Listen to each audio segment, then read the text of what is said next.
Scanning. Identity authorized. Welcome to the Secret Superhero Club Podcast Network. Welcome everybody to the Animation Station Podcast. My name is Josh, and today I am joined by a very special guest. Vikas Adam is in the house, and we're going to talk about acting and podcasting. We're not really going to talk about podcasting. We're going to be doing the podcasting. But we're also going to be talking about audiobook narration and all the good stuff. So, Vikas, how's it going today, man? It is awesome, Josh. How's it going with you? Not bad at all. I was really kind of hoping that you would call me like Joe or something. I was considering that, and then I was like, yeah, but they won't get it, and I was just like, let's not do that.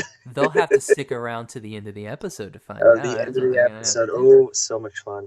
So Vikas, would you mind telling us, just telling our listeners a little bit about yourself? Hello, everyone.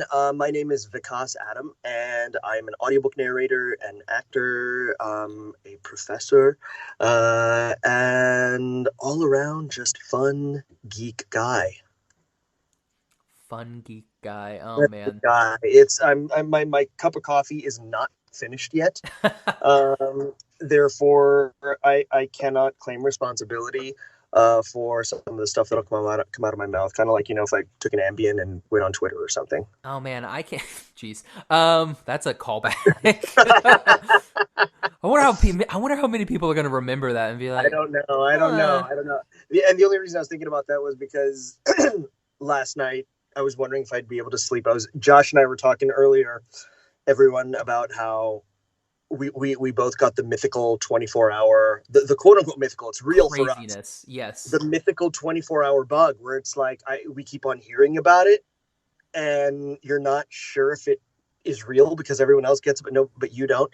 And ironically, each of us got it within a day of each other, even though we'd never met. So I think we each got it through our phones or something. We probably got it through Twitter.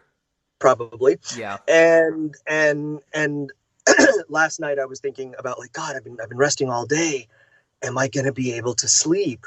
And I was like considering, let me take an Ambien. And then this morning, as I was walking my dog, I was going, it's a good thing I didn't take that Ambien because who knows what I would say on this podcast by accident. Remembering back the Twitter debacle from yesteryear. Geez, when was it? Was that? It feels like it was like 7 years ago. Yeah, I was going to say about 5, but it has to have been about 1 or 2 years ago. Yeah, like I'm trying to think. Was that like last year? Like, man, I don't even know. What, Twitter debacles? I mean, that happens. I know it happens so much. It's sad. So the first time I heard you was heard about you, at least, was I was listening to the Queen of Dark Things, which was from C. Robert Cargill. And that was the first, because like I had read the first book because I had listened to him back when he was on Spill and everything like that. So I had already been a big fan, and like my buddy Oliver and I, who is one of the co-hosts on this show, we're really big fans of that book. And so the second one came out, and I was like, oh man, I don't have time to, just sit down and read it. But at my job, it was data entry a lot. So I was like, okay, well, I'll just buy the audiobook and listen to that, and that way I can do my data entry. And I heard your voice, and I was like, oh man, dude, this dude, like, I'm in love with the way that he's doing these characters. Thank you. And I went and bought the first one, and then what was it? Maybe about 6 months ago, there was like a companion that came out. Yeah. Yes. Which you got to reprise your wonderful character of Colby Stevens. Yes. Yes, Colby. I love Colby. Oh, I love Colby. Absolutely. I love Colby. Fantastic. I love Yasher. Oh, Yasher's so great. And you did something in the second one. It's one of those. It's one of like the demons that you do. He's kind of like overly sexualized. Oh man. Oh gosh. Okay. I can't remember his name, but like the way you did that, it's so damn good. Like, was it the one where he's like, okay, and the only reason I remember, is it the one that's kind of in the Audible sample, because he says something about, he says, he says like the whore or something like that, but it was like it's like stretched out, and Yeah, of the course one college, whole yeah, the way is it's like, like my college yes. friend was talking to me about that one, going like, Oh. oh my god, I need to get this book just because you're saying that. Yeah, dude, it's like that like that's one of the ones where like I've already finished that book like multiple times now, but I go back and like keep that on my like it's like basically like where I can just like resume the audiobook. It's at that part because whenever I see Oliver, we go and like we'll just like listen to that and we'll just like go ugh. It's so damn good. That's thank you so much. That means a lot to hear. One of the things that I always attempt to do, whenever I am recording, especially with certain characters or whatnot, there is a consistency that needs to be there, but at the same time, I'm always trying to remember that there are going to be people who will listen to some of these books multiple times, either because they enjoyed the story or they want to hear it, or it's in the background whenever they're doing some other work, and so they may catch something the second time around that they didn't catch the first time. But I need to be consistent so that they're not. I don't want them getting out of the story and picking. Wait a minute, he did something different before, and blah blah blah. And so that means a lot to hear. So thank you. Oh, no problem. No, so let's kind of we're gonna do a deep dive. Oh yeah. So tell us a little bit about you growing up. Like, what were you really into growing up? Like, did you know that you wanted to be an actor from an early age, or is it something Always, that you found later? yeah, always knew I wanted to be an actor. It was just the performance aspect just came uh, naturally, and it was something that I enjoyed doing. So there was the performance aspect, there was the acting, there was the dancing, Mm-hmm. that was there. I enjoyed writing, just the arts in general, visual, writing, you name it. I was into, much to the support yet chagrin of my Indian parents, because I grew up in a time, and I'm originally Canadian. I was born in Canada, Mazel but I tov. lived in, sorry, Mazel tov for Canadian. thank you. Yes. Uh, I was I've lived in India. I've lived in. We moved to the States when I was 11 years old, and that was a huge culture shock for me because we moved from Canada to deep into the heart of Brooklyn, New York, which was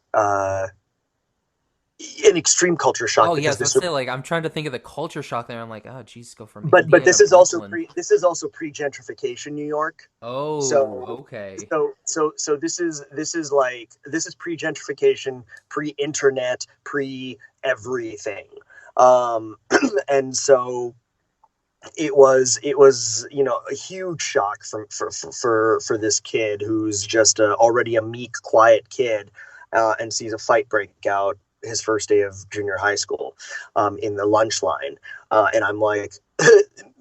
Future self of me is like talking to past self and going, like, oh wait a minute, what prison movie did you end up in? Because that's what it felt like. But I digress.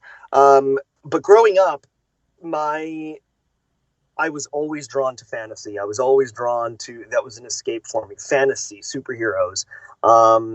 When my back in Canada, my parents would they owned we're Indian, huh?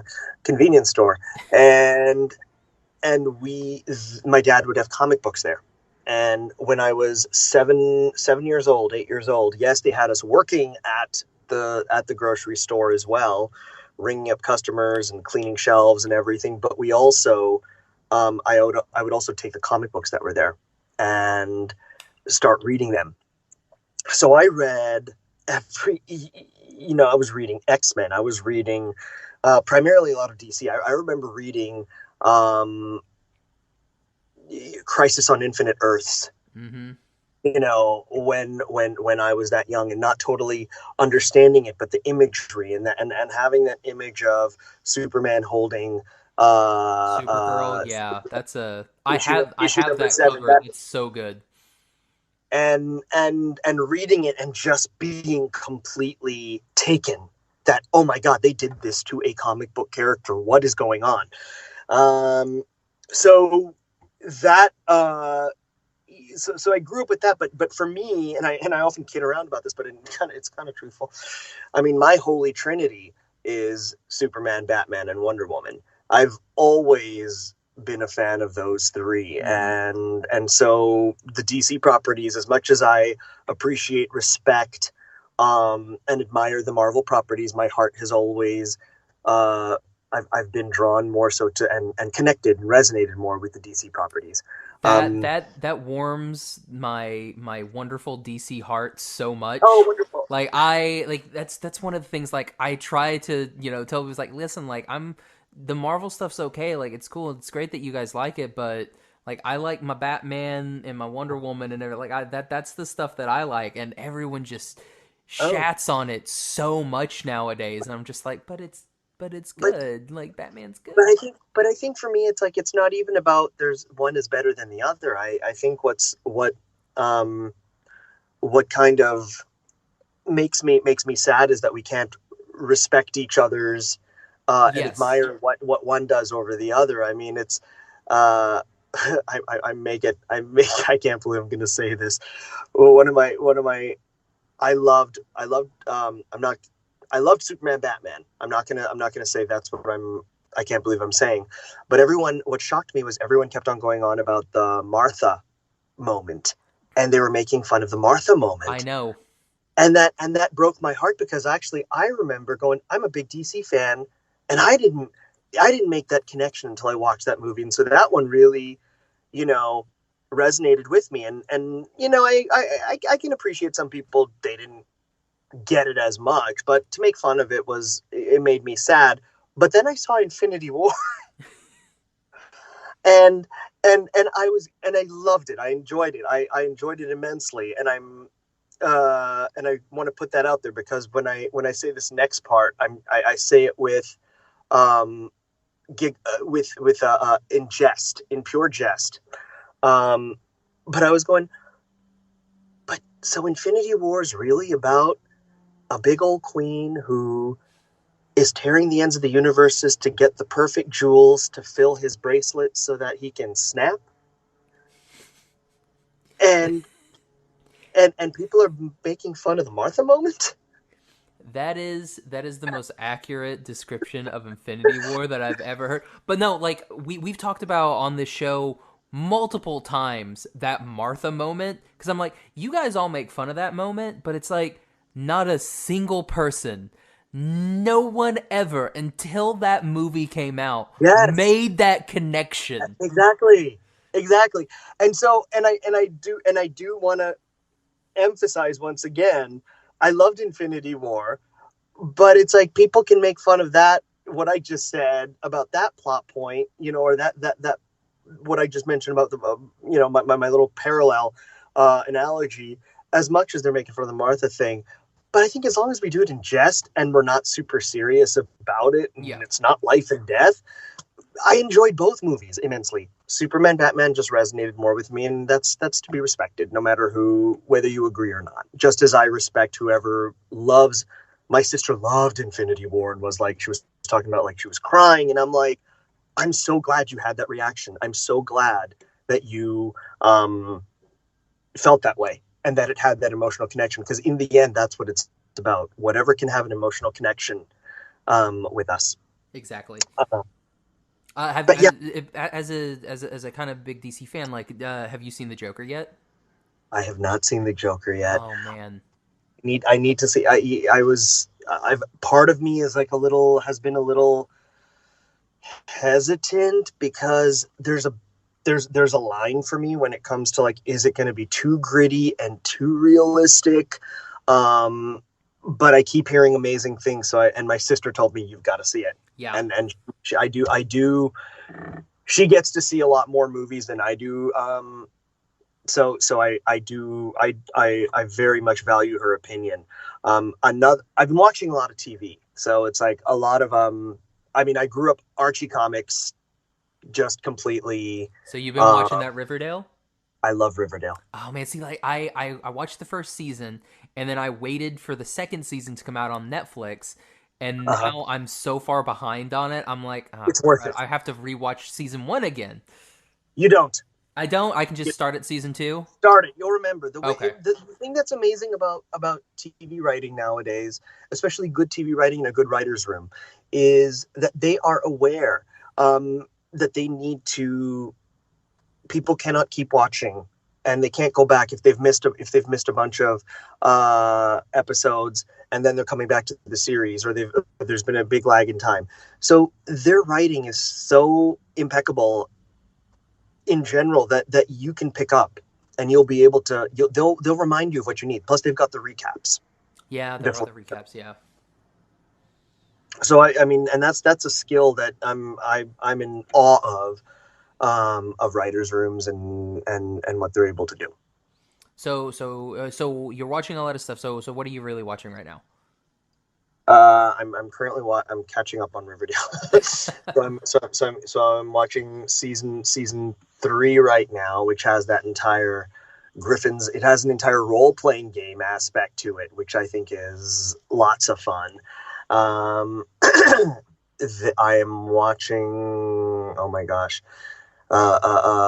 We just started Haunting of Hill House last night. Okay. It's Halloween right now, so I'm trying to make sure that I watch as much Halloween-y things as possible. We saw Two Sentence Horror Stories, which is on Netflix. Yeah, I saw that. I haven't seen any, or heard anybody that's watched it yet. So like, It's fun. It's fun. Okay. They're 20 minutes each, and they're all different.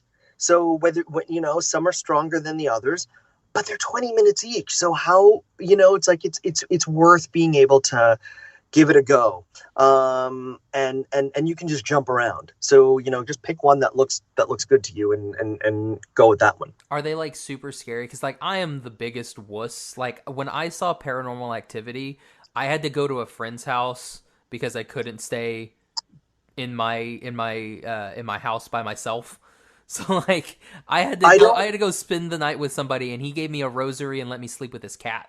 So here's a question. Well, it's a TV 14, so I don't. Okay, that's not as bad then. So it's not as bad. I'm trying to remember. Was Paranormal Activity, was it an R or was it? I know it's funny. It was an R. Yeah, I gauge. I know it's funny. It's like I gauge because I'm not a fan of like the torture porn stuff. I'm not a fan of oodles and buckets of blood. Yeah. But I like, so like The Conjuring, I rewatched number 1 and then I saw number 2 the other day. Loved those.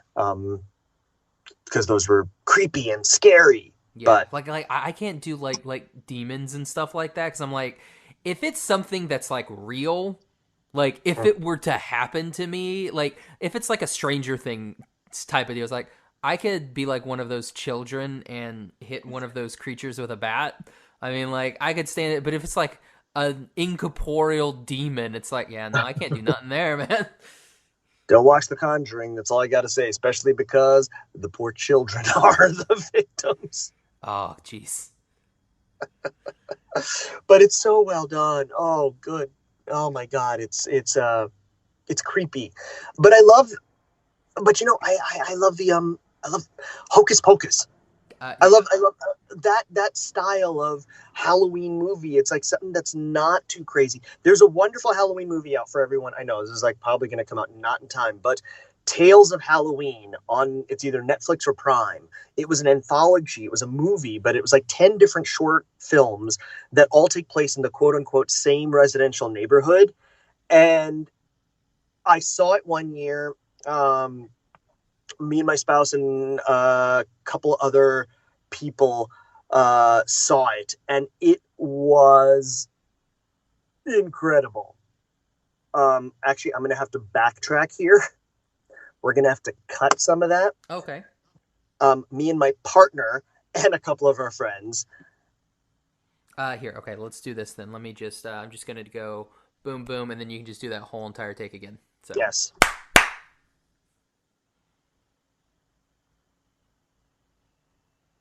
Whenever you're ready. Yeah, okay. So Tales of Halloween, it's an anthology on Netflix that you've got to see. It's 10 different short films, 10 different directors, but all of these stories take place in the quote unquote same residential neighborhood. And my partner and I and a couple of our friends, we saw this together just thinking, on a lark, it'll be dumb, it'll be whatever. No, it was just joyful, because especially for Halloween fans, because some you'll like, some you won't care for, some you'll absolutely adore. But all in all, as a whole, it was just fun to be able to watch these 10 different takes on Halloween, and to really be a celebration of Halloween. So, Tales of Halloween, watch it. Yeah, I just pulled it up and added it to the Prime queue, so I'll be able to check that out. You'll be fine with that one, Josh. I think it's not. I mean, with some of the demon things, it's nowhere near like The Conjuring or anything. If there was like a demon kind of thing in there, it's more in jest or fun. But it's more so the ghosts and the goblins and. Oh, so yeah, see that type of stuff I'm fine with. Like, yeah, I'm cool with that stuff. I could hit those with a bat. Yeah, perfect. I mean, I'm sure you could punch a ghost. You know, I mean, just like if you drench the bat in holy water. There you go. I mean, I am technically an ordained minister. It took 5 minutes online. So what is it? The Church Universal Life Church? The Universal Life Church. Yeah. I'm wondering about, like, can I bless this like bottle of Nestle Pure Life? I mean, it's already got the pure in it, so. I've been ordained since the 90s, and I think it was one of those. Was it the 90s or was it the early 2000s? I don't know. When I first, it's like we were all doing it as a lark and watched. Probably like now everyone who's been universally Life Church ordained. There's probably there's a horror movie waiting to happen in that. Oh yeah, like it's like it'll be like, hey, by the way, if you have been Universal Life Church, sorry guys, you have to be you've been deported or something. And it's like, how? You actually signed away your citizenship. Did you read the fine print and be like, no, dang, they got us. Deported to hell. I wouldn't be surprised. I mean, dude, I did it my senior year of high school. Because, like, you must be 18 to do this. So it's like, yeah, sure, I'll do it. And well, then you're safe. You're safe then. If you weren't 18, then it's null and void. There's a reason that 18 was in there. I was 18, though. Oh, then you're fucked. Yeah, sorry. I'm done. That was your one. You only get one. That was my that one. Was it. No, so let's kind of backtrack a little bit. So you were growing up. You were in the Bronx. Family had the convenience store. Yes, Brooklyn convenience store. It started with a B, and it was in New York. I had a 50-50 shot. You did, yeah. No, I'm nowhere near as cool as Jenny from the block. So at least that wasn't Boston. I didn't go there. That's true. That would have gotten me beaten up. Especially as a Yankees fan, I would have gotten beaten up. There's a sports reference there somewhere, and I was like, "Oh, I know there's a sports reference there, and I can't make one because I'm not as good at it." Yeah, like ever since back when I was in high school, it was like, oh yeah, Oklahoma football, yeah, Yankees baseball, all the good stuff. And then I got out of high school, and I'm like, I don't care. I don't care about any of it. Like I haven't watched a football game in 10 years, so I will watch sports events if there's a group of people, or if I'm sure there's some planetary alignment that's all funky and everything, and I have this sudden inclination to watch college basketball or something like that, and that's only if one of my teams are playing, which would be Syracuse, go Orange Men, or Bruins, UCLA. Like I'll do the Olympics just because that comes every 2 years basically, because you get the winter and you get the summer. I'm like, I'm cool with the Olympics. I'll watch the Olympics if it's on.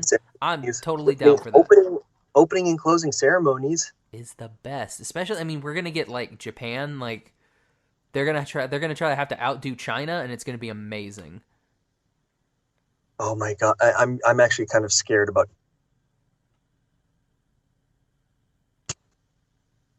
getting it in LA. So Yeah, yeah. so That's they've already what is started. when is that? Like Posting 30, 32 or something like that? 2028. Oh, that soon? Jeez. Yeah. He And says that it's so just 9 years away. but it's like I'm affected in two different ways. So I live in Santa Monica, and so the Santa Monica Beach Oh, is already places for uh the volleyball team, and then the other way is I teach at UCLA, so it's going to be oof. all the housing is at UCLA. Ooh, man. Oh, So I do not envy you that you have to drive into Santa Monica's because that was. oh no, I live in Santa Monica. It's wonderful. I love it. I'm in my bubble. Uh, eh. It's wonderful. It's a good thing and a bad thing, because we walk everywhere Oh, that's because, good.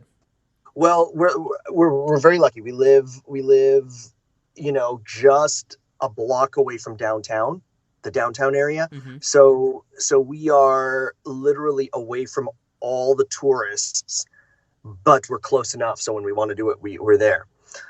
However, we're in our bubble, so we have everything around us. So we hate driving east. And I used to be one of those people who was a big driver back in Dallas. I used to drive 45 minutes each way to work, and I was like, yeah, it's all wonderful. It's great. I love driving. I'm going to be fine in LA. Yep, no. I hate driving now. Yeah. Now that I live here, I'm like in Oklahoma. It's like, yeah, it was like, yeah, I got to drive 45 minutes to work. Yeah, I'll just put on a podcast or an audiobook and I'll get there. It'll be no problem. But Mhm. now it's like, I hate it all. Like it's all so bad. The only thing that I do love is like when I go work at one of the production companies. When I go to one of the studios, they're in Woodland Hills, and so I love taking the canyons up, and that's when I can listen to music, because I never listen to music otherwise. Dude, I hear you, man. Like I dusted off like since I just moved in here, I dusted off the record player and like put in some Beck, and I'm like okay, we'll do this, and we'll just we'll play it. And then like I was like, this is actually quite nice. So like I was cooking pasta, listening to Beck, and I'm like, I like this. This is nice.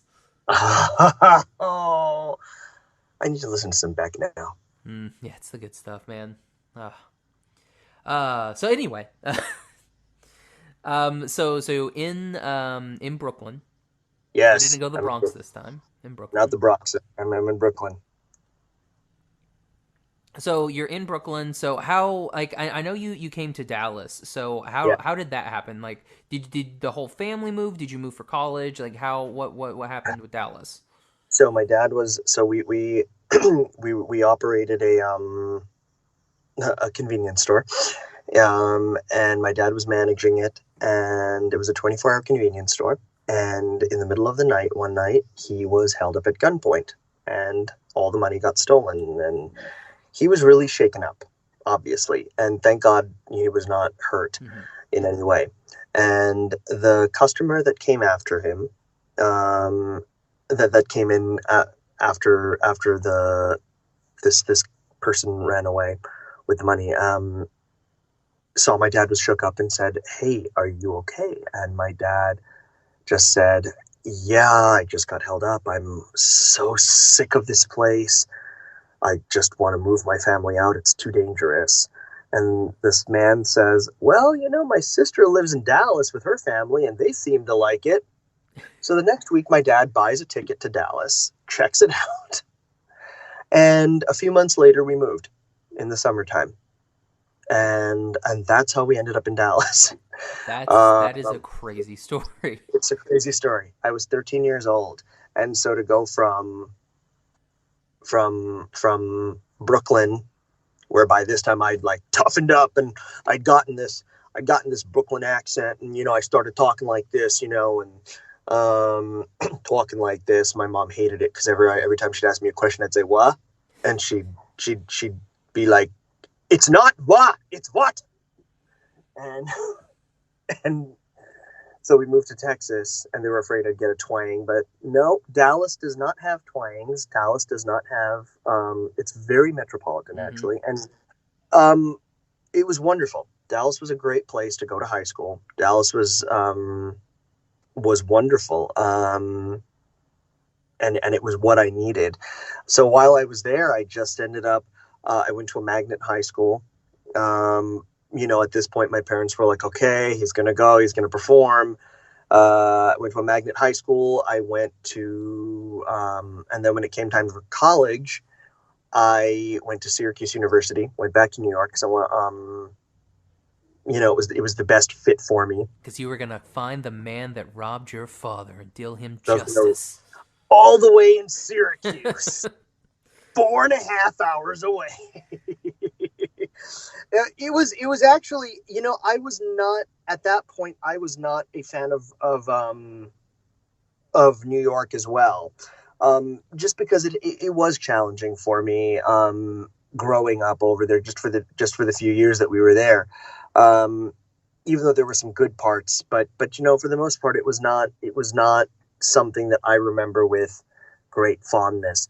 And so to move to Syracuse, which was 4.5 hours away. The reason I ended up doing it was there were just numerous factors that played into it, but in the end, it was the best choice for me, gut wise as well as everything, all the other factors. And so I went there, and it was a wonderful 4 years. And actually, while I was there, I ended up doing my first audiobook with Bruce Koval, who is a children's author. Very well respected, renowned children's author, and he has what is now called Full Cast Audio, and they were one of the companies, to my knowledge, that produced what could be full cast productions of books, and they would do children's books. And so I did one of them first, and I can't believe I'm announcing this one. I did two for him. The first one I did was called Jennifer Murdley's Toad.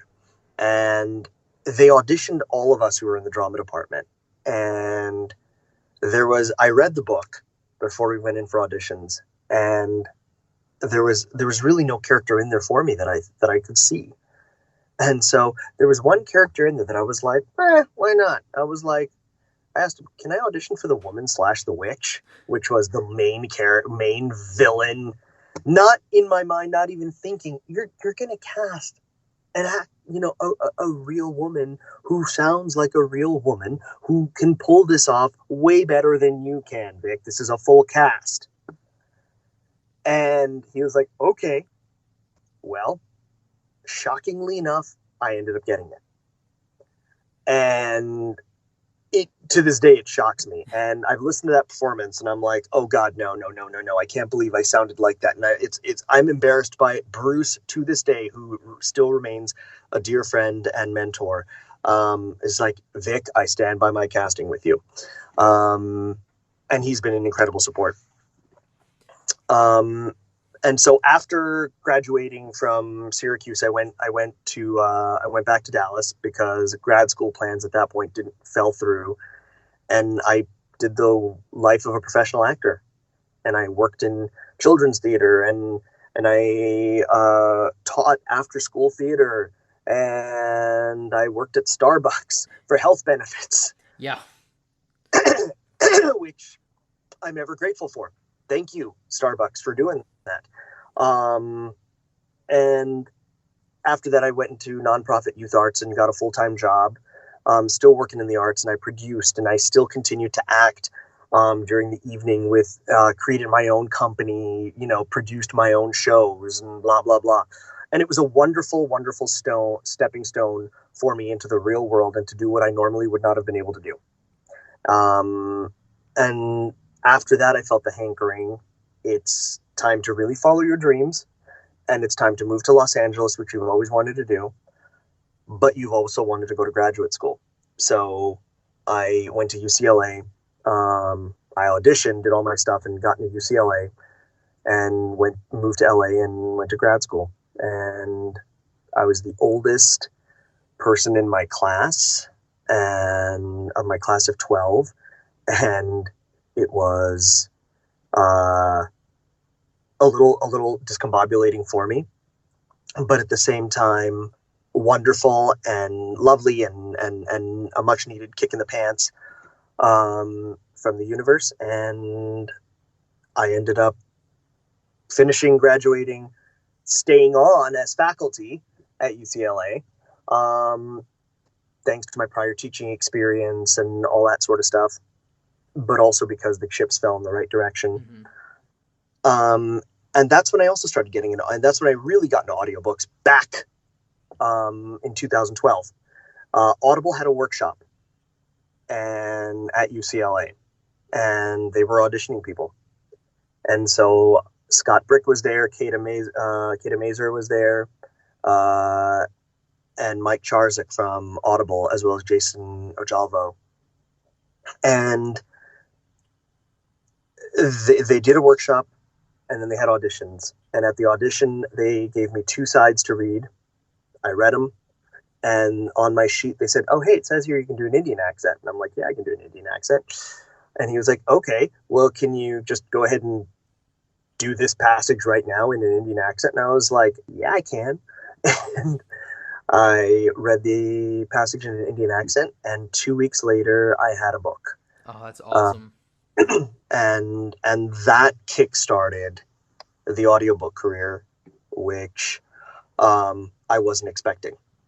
And work begat work, and I started getting a bunch of books that had Indian themes, Indian authors. In fact, my first few books are all like, they were like Penguin India that Audible had acquired. And through doing those books and through meeting, my directors who were directing me at that point, because a lot of stuff is now self-directed, but meeting people through that and being introduced to other studios in LA, work begat work. And after all that, I started getting books that were not just Indian themed, because they started realizing, oh, wait a minute, he does more than an Indian accent. So it went from there, and it has blossomed into a wonderful, beautiful career that I'm ever grateful for. Mm-hmm. So now you've done some live action stuff, and you've done the audiobooks. Like, which do you prefer? I am someone I'm someone who always likes changing things up, and I like balance. I'm of the personality where I can get bored very easily. Mm-hmm. And that's something that I know about myself, and that's very important to know about yourself, whether you can or not, especially when you're in this type of an industry. So for me, I like them both. I cannot choose, which is one of the reasons why when I'm doing audiobooks, and I've been so blessed and lucky, is that some audiobook narrators and actors and performers in general are usually relegated to a certain genre or to a certain type of movie or a certain type of show. And I've been very fortunate as a narrator that I genre jump. That's a new one. Genre jump. Genre I'm gonna jump. get that on a shirt now. Genre jump. Genre jump. I genre jump, and it's incredible, because it's like one week I'm like doing a YA character piece, and the next week I'm doing a lit RPG, and the week after that I'm doing a romance book, but then after that I'm doing a nonfiction book on immigration, and the week after that I'm doing literary fiction by a New York prize winning author.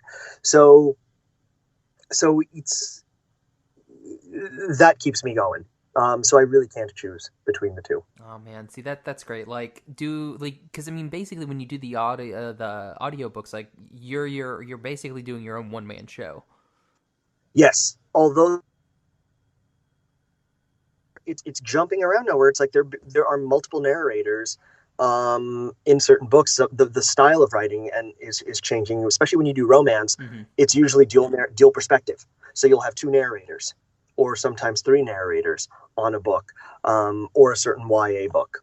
YA being young adult for listeners who are not familiar with the term. We have all the little listeners. They probably know what that means. Probably. Oh man. Yeah, that's audiobooks like for me are like the new big thing. Like I'm wanting to do a like a podcast kind of like that, but let's everybody, this is hush hush between you and me. So nobody else can hear this. But I'm wanting to do like a choose your own adventure Mm-hmm. podcast. Mm-hmm. And I'm trying to figure like basically make it like a novel, um, Uh-huh. but it'd be like a choose your own adventure. So like each week, like we would have like I'm thinking either like it'll come out like maybe like once every 2 weeks or something, and so like have like a week for voting. Like you have until this day to vote for which outcome that you would want it to do. And so like you leave it up to the public to decide like I want to go down path A, I want to go down path B. It's something that I'm working with. I've got Yeah. a couple authors that are like I'm interested in working with to see if we can do something. So it's one of the things I'm pulling for. It's gonna be so difficult because Yeah. but I'm like I want to do it because like that it's not something that's like really been done yet. Yeah. Like I mean like we've had choose your own adventures. Like I remember growing up with, like the young Indiana Jones choose your Yeah. own Yeah. Yeah. adventure books. But I'm like Uh-huh. that doesn't like happen in like podcast form anymore. I mean you've got stuff like Tannis and like Serial and like Night Vale and stuff like this that tells stories, but they're Yeah. not as interactive. And like You I like the aspect of it being more interactive. I'm all in support of, and I encourage you to continue doing that if you can, because that would be amazing. Um, my One of my best friends from grad school and we were in a class, a film class, and we ended up pitching a choose your own adventure kind of thing for Netflix. Mm-hmm. And they were like, "Oh yeah, that's cool," blah blah blah blah blah, and we're like, "Okay, yeah, whatever," and we don't hear anything. And then of course a few years later, Mm-hmm. I think they released something. Soderbergh was doing something, and we were both like, "Wait a minute, is this?" And it wasn't, but it had no relation whatsoever. But we were like, "Whoa!" But the what to take from that is that the ideas, if you've got the idea, strike while the iron's hot in your head, because if you don't, someone else will. Yeah. Even if there's there's no relation, they haven't heard of it, because the muses I think the muses like to work in that way, where they're like, "Here, we're going to divvy this out to all of you, and whoever gets it, woohoo, first." Exactly. And now that I said it on the podcast, I should probably cut all that, but I'm gonna leave it in. Uh, The beauty of it is that you can choose to cut it if you want, Yeah. and if you're ready for it or not. Yeah, I mean it's something that like we definitely want to do, and like because it's one of those like I would like to have it like full cast.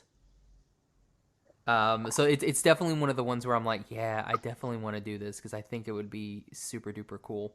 But I mean, yeah, like talking with you about all of this stuff, I mean, it's really cool. Like your entire story is like something that like I couldn't have made up.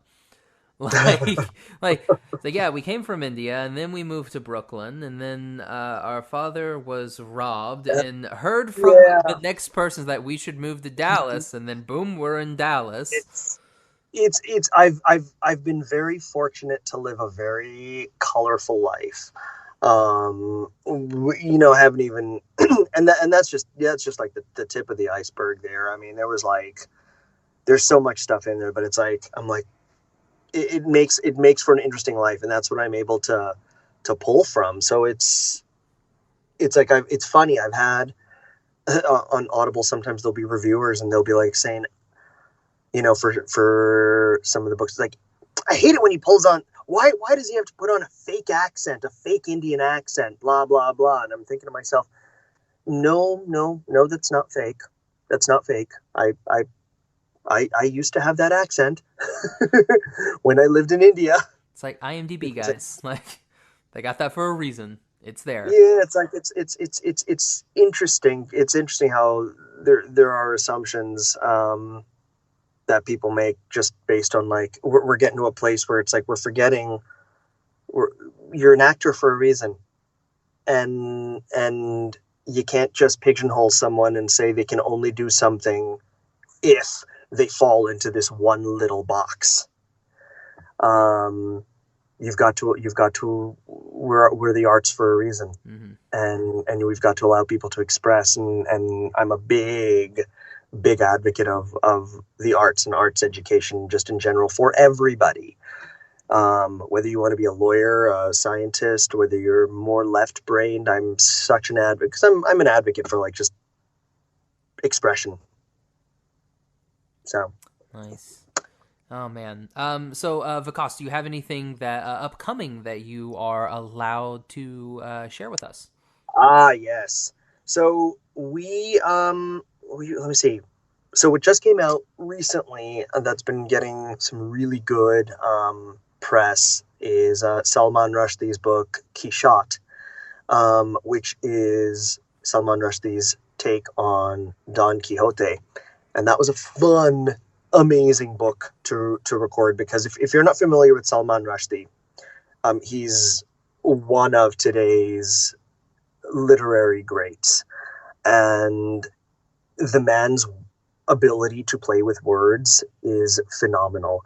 He is witty, and the book is witty and heartbreaking, and by turns just magical.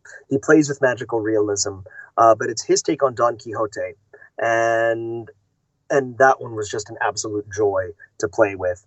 What is coming out soon? There are a couple lit RPG books that are coming out. I've been working on a Viridian Gate online series of books. There's some offshoot books that are emerging. One book that's coming out is called The Lost Causes of Bleak Creek. It comes out October 29th. That's not lit RPG. That is, it's hard to put into a genre. It's fiction, but it's humor, but it's kind of gothic. And it's written by Rhett and Link, who are these YouTube personalities. They've got their hosts of Good Mythical Morning. And these guys have written such an incredible book.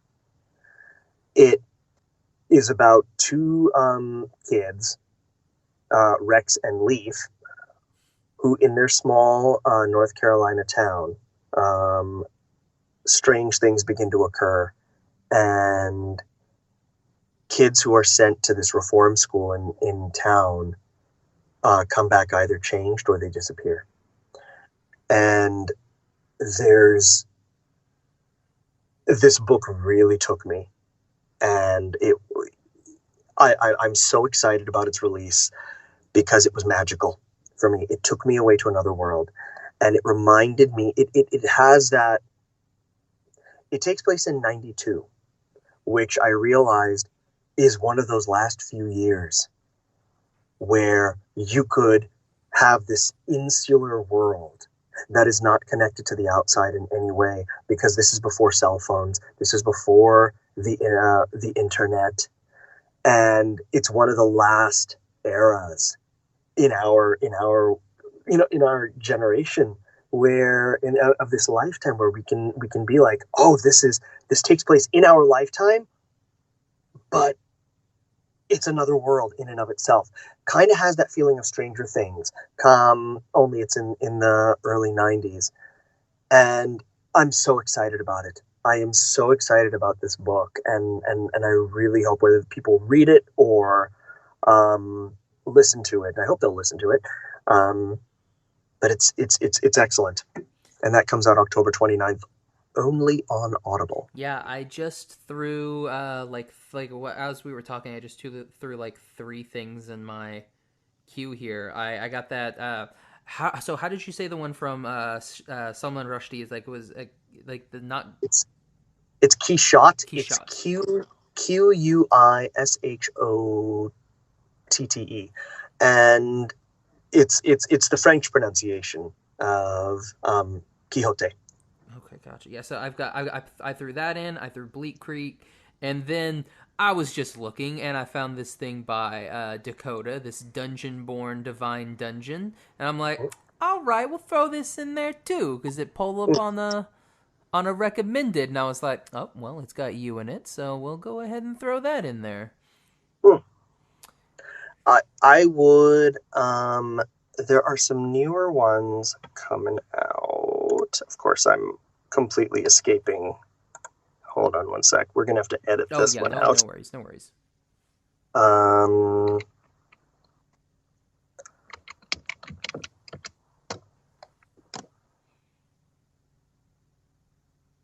God, I gotta pay more attention to Audible. I have like 4 credits. Jeez. There is. It's coming out. Sworn Guardian is coming out, and that one was shockingly. I'm so excited to see where that's going to go. It's time travel, going back to change what ends up happening, and it's a fun, fascinating ride.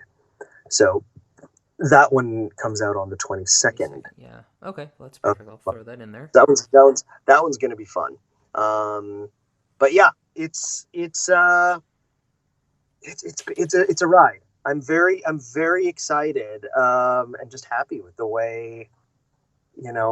There's so many of these books that I just love that I can't even I have to look at the list in order to be like, oh yeah, that one. Oh yeah, that one. This one was a good, because it's like, these are the books that I'd be like recommending where I'm like, oh, if just read it. I don't care if you pick up the book and read it or if you listen to it, but you gotta experience the book. And that's when I know, and it's like, that's how I feel about Cargill stuff, with Dreams and Shadows and with, the Dark Things. But it's like The Grand Dark by Richard Cadre was an incredible book. Blue Boy was, killed me. The Claude books, if you have kids, Claude is some of the cutest, funnest, and for that one, I want you to be able to hear it while you look at the pictures, because the pictures make the book, and add that last element to it. I got one of the best jobs in the world. I I really do. I get to, I used to work in a library when I was a kid. I was a library helper. That was fun for me. So to be able to be around books now in the capacity that I am, it's a definite blessing. Oh man, it's talking to people that really, really enjoy their craft is one of the best things that I do. Listening to people, say how much they love something, and you can hear the passion in their voice. That's always great to me. Yeah, and it's. Oh my! I'm just I'm sorry. I'm going through this list, and I'm just going, oh wait, forgot about this and forget. But it's the fact that I've gotten a chance to be on the Mueller report, and but then to jump into this book, this amazing book, Riots I Have Known, which is that's a fun one. That one's humorous. That one is about. It takes place during a prison riot, and it's basically a monologue with this one prisoner who's never named, talking about what led up to the riot and how he caused the riot, but you never really, he just goes off in tangents, and it's so darkly funny and it's so intellectually humorous that I had to talk to the author and be like, okay, I need to make sure I'm getting this correct because this is so awesome. And I had to trust the words, so I'm not playing up the humor and trying to make too much of it, and just trust the words because the writing is so strong and so good in it. So, that's awesome. Well, I mean, I definitely know that I want more of the Colby books, those Dreams and Shadows books. So Cargill, if you're listening, actually, you know what? We're gonna go spill.com. So Carlisle, if you're listening, I need more of those books. I need to know what happened to Colby. Oh, Cargill. Yes. It's weird. Like it's Cargill, but like on Spill.com, like was what he used to do back when like working for like Ain't It Cool News and stuff like that a long time ago. He was Carlisle, because I guess Cargill was a little bit harder. He was Massa Worm on Ain't It Cool, wasn't it? Yes. Yep. So so Carlisle was another. Yeah, on like for like Spill, like they did like movie reviews and everything like that, but it was all I kind of, like, didn't know animated. that. Yeah. So, but yeah, he went by Carlisle. Oh, I did not know that. Like, and it's one of those things, like Spill was great, and then like it was one of those, like, they got bought out and like the entire thing just like dissolved. And you can't, like, it's really hard to find their stuff nowadays. I'm sure there's like some weird like archive out there where you can find like spill.com stuff. But oh man, it was the best. Like they had like co-host 3000, which was just a little bitty robot. Because like all their stuff was like animated, so it was like a little bitty robot that was just like, oh man, I thought this was crap. And like they do everything, but like I give this like a matinee or like a better than sex like type of thing. Like this movie was awesome. It's like, no, you know what? You can just like skip this movie. Like they were really cool about that stuff, and like I missed that show, but I mean like they like Double Toasted's, you know, still around. Still got a couple of the guys from there, so it's still good. Cargill is one of those amazing guys who, you know, I met him once and we've spoken on we've spoken several times, especially when working on the books. He's just, his imagination and his writing, it's always a treat to be able to work on his stuff. The only thing I do know is I believe there is another Colby book coming out, but it's not anywhere near next. I think there's something else before. Yeah, I mean, because like he's also doing, like, he's also co-writing another Doctor Strange, so it's like that's gonna take a little bit more priority than unfortunately more Colby. But his it's I'm so happy for him. He's worked so hard for he deserves all of it. Yes, he deserves all of it. So, yay! Oh man. Well, Vikas, thank you so much for coming on, man. Now, if people want to follow you, like social media wise, where can they follow you? You can, please do follow me. I'm on all three platforms. At Vikas Adam, V as in Vikas, IKASADAM. I'm really bad about my Facebook. So if you really do, if you have an ability and you're better at Twitter and Instagram, that's what I'm better at. And I do post differently on both of them. So I'm not one of those people who, like, it's very rare where I'll repeat posts, just because that's just my personality. And if I'm gonna post something on one, doesn't mean I want to repeat it on the other. Not that there's anything wrong with that. But yeah, I also tend to be very profane, just to warn you. No worries. That's if we've heard your books, you're fine. And we'll put all those in the show notes as well. So like if you want to follow Vikas, just click on the show notes and just click on it right there. We'll provide those links for you. Thank you very much. Oh, no problem at all. And you can find me on Twitter and Instagram at Josh L. Kane. You can find the podcast on Instagram at Animation Station Podcast, on Twitter at Animate Podcast. All of our episodes are available: iTunes, Stitcher, Podbean, Google Play. Anywhere that you can download a podcast, we are there. All of our older episodes are also up on YouTube. New episodes come out every day. You can also go to our website, animationstationpodcast.com, to find all of our episodes. So, Vikas Adam, thank you so much for coming on, sir.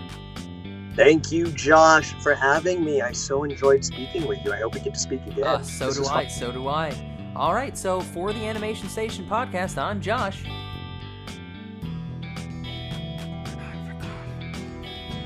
Oh, and I'm Vikas. Bye, everybody. I didn't know I'm allowed to say that. That's what makes it perfect. And now, do you go by Vic or Vikas? So it's Vikas, actually. Vikas. See, I was like, I'm either going to get it Vikas, or I was like, I could be pronouncing it wrong and be like Vikas. But I was like, how should I do it? So Vikas. The best way to remember it is the Wizard of Oz. There's two ways. There's the Wizard of Oz, because. That's amazing. Or Picasso without the O. Okay. Yeah, one of two ways. You've got your art, your uber artsy way, or you've got your modern day artsy way. So. Well, I like the one that involves red slippers, so we're gonna go with that one. Perfect. Welcome everybody to episode 181 of the Animation Station podcast. My name is Josh, and today I have a very special guest, someone that I found out through the wonderful Audible from one of my favorite new authors. I have the extremely talented Vikas Adams. How's it going? Dude, it's Vikas Adam, actually. Dang it! I knew that. Dang it! Shoot. Clap sync again. Do it again. We're gonna do it live. You literally just said it, and I was pulling up the questions on the iPad, and I was like, Vikas. I'm like, damn it! Like the moment it escaped my mouth, I was just like, I said something wrong there. You went bleep, bleep, bleep. Oh, jeez. Okay. Damn. All right. Here we go. I'm just gonna, just for me, just so I know to be not stupid. There we go. All right, everybody. Welcome to the Animation Station podcast, episode 181. My name is Josh, and today I have a very special guest. Vikas Adams is joining us today. We're gonna talk about his acting. We're gonna talk a little bit about that voiceover, and we're gonna talk so we can talk some Audible. I'm gonna jump in one more time. It's actually Vikas Adam, as opposed to Adams. Son of a bitch.